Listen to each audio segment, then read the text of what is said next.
finance, taxes, and excise. My government remains steadfast in its commitment to provide a robust social security net for the most vulnerable sections of our society. During the current financial year, all outstanding areas related to social security pensions and welfare fund board pensions have been fully settled. From May 2021 through November 2025, a substantial sum of rupees 45,500 crore has been disbursed to support these vital welfare measures, while the monthly mention rate was increased to rupees 2,000. This sustained policy approach has enabled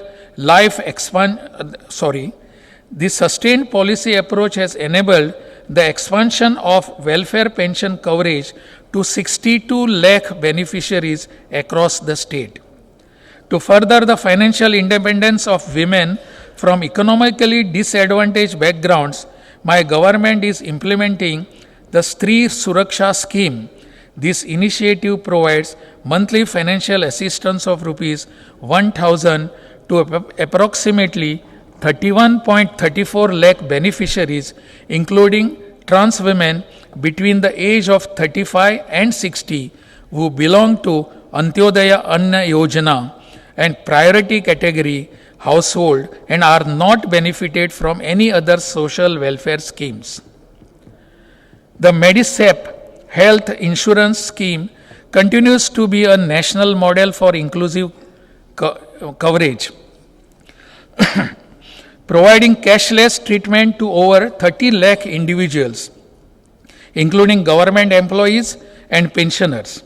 Insurance benefits exceeding rupees 2,184 crore, over 12 lakh claims have been sanctioned as of December 2025 and will implement the second phase of Medisep starting from this financial year itself, ensuring continued access to superior health care for catastrophic illness. To safeguard agricultural livelihood, my government has enhanced the support price for rubber from rupees 150 per kilo to 200 rupees per kilo, effective from November 25. The flagship incentive provides direct and transparent price support assistance to nearly 5 lakh farmers. My government has also requested the Union government to further enhance the support price to rupees 250 per kilo in view of rising input cost and market volatility. My government will enhance the capital base of the Kerala Financial Corporation to rupees 1,000 crore to bolster tourism development and the startup ecosystem. This enhancement will allow for raising collateral-free loan limits for new ventures to rupees 15 crore, thereby stimulating industrial growth and entrepreneurship across the state. My government is proud that Kerala State Financial Enterprises has become the first company in India's miscellaneous non-banking category in the public sector to achieve a business turnover of rupees 1 lakh crore, with volumes reaching 1,07,580 crore by November 2025. For the year 26-27, my government aims to expand customer base to 1 crore and achieve to turnover of rupees 1,25,000 crore, driven by accelerated digitization and strict adherence to the Green Protocol. My government is executing three-pronged action plan against substance abuse via enforcement, the Vimukti mission and rehabilitation. To overcome structural limitations and digital challenges, my government will establish a dedicated state narcotic enforcement bureau and a specialized cyber cell for advanced technical surveillance. My government has emerged as the first state in India to implement a system-driven faceless adjudication framework in GST, operationalized as a pilot project in 2 districts with effect from August 1st, 2025. This initiative ensures bias-free, technology-enabled statutory processes.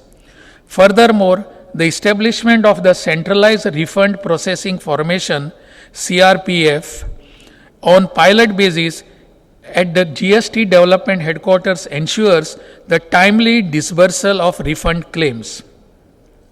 To safeguard state revenue, my government is undertaking focused enforcement initiatives to curb fake GST registrations and prevent fraudulent input tax credit claims using advanced data analytics.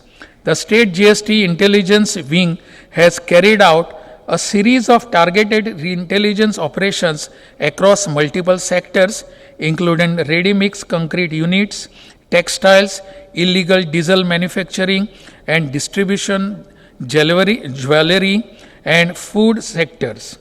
Simultaneously, my government has extended the General Amnesty Scheme 2025, providing an opportunity to settle long pending arrears under the Legacy Acts.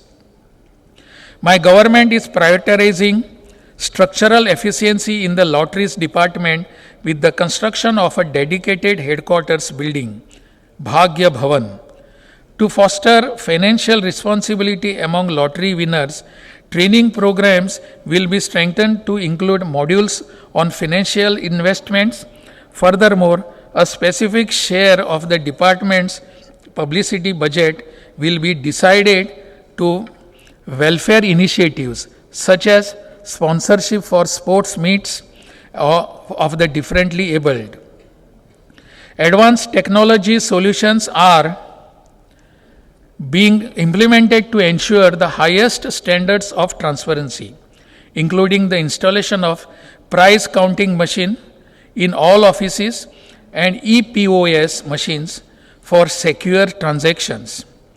The Lotus application is being redeveloped with an upgraded framework, while the security features of lottery tickets are being enhanced to safeguard against frauds. My government aims to transform registration department into a transparent citizen-centric provider for services by digitizing the process to ensure data security. This involves revamping software for partnership registrations and formulating rules under the Societies Registration Act 2025. Furthermore, sub-register offices will be modernized to target ISO certification for enhanced public service delivery.